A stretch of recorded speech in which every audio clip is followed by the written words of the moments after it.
Alright, now today, bless God, now today appreciate Eledumare. We don't give us the privilege to be a partaker of today. He don't give us the privilege say we go sleep. We sleep and we wake up to see another new and beautiful Sunday in good health and sound mind. Now only God fit do this one, man no fit do am. Of course, this one na TinTinNi Tori with Baba Future, the weekend edition. And today na Sunday the 23rd of June 2024. We don't bring am come your domot again as soon as I don't sabi say now for here we go to hear the latest informate, the Tories and the news of the latest happenings all over the world. Obodo Naija no dey excluded for that one, and for here we go to bring you all those one back to back. My name never change. My name now Ogunyemi Akim Busayo. Baba Future. If you don't dey set, I don't dey set. Maybe we do this one again. Alright, the first informate wey dey here now on top cholera matter. Federal government don urge Nigerians to ensure clean environment. The federal government don advise Nigerians say make dem imbibe good personal and environmental hygiene wey go help curb the spread of cholera for the country. That one na TinTinNi Tori. Another informate wey dey here na im dey talk say embassy NGO don rescue 24 Nigerian girls from sexual exploitation for Senegal. May we hear the full tori. The combined operatives of the Nigerian embassy and one Senegalese-based non-governmental organization. Na im they don rescue 24 Nigerian girls wey dey subjected to sexual exploitation for the Tambacounda and Kadago regions for Senegal.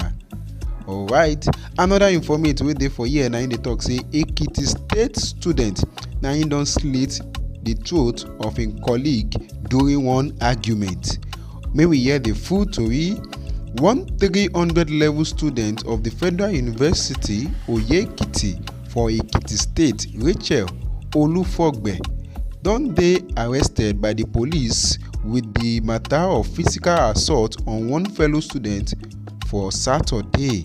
We been gather say the yawa be happen for one private hostel wey dey for Oye Egbo, one community outside the school premises, after Olufogbe and another female occupant been disagree on top who get right for the drying line wey tanda put for inside the hostel. Alright, another informate wey dey for my hand for here na dey give joy, and I dey pray say make God intervene on top this one. Dem talk say fire bin catch Christ Embassy headquarters for Lagos.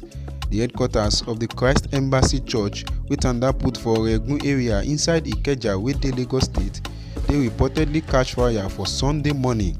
The informate dey reviewed with multiple videos wey we see from the scene wey bin dey shared on top x.com for Sunday.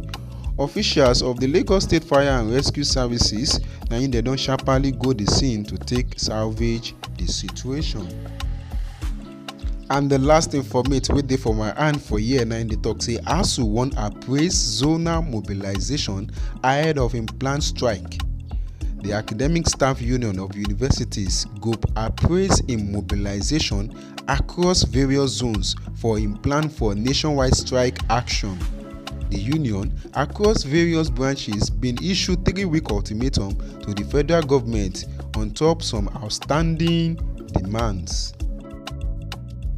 Of course, now with that one, I go to use the sign out on top TinTinNi Tori with Baba Future, the weekend edition, and we dey promise to say during the course of the week, plenty informate news of the latest happenings go still dey come your domot again. So may you no change this dial, may you no change am, because this one na TinTinNi Tori with Baba Future. Until next time, may una dey safe out there, and una no forget say cholera still dey out there. Una dey safe. Whatever it is you want chop, you want eat, whatever it is we want enter your mouth, ensure say you boil am or you wash am well. Until next time, una bye you.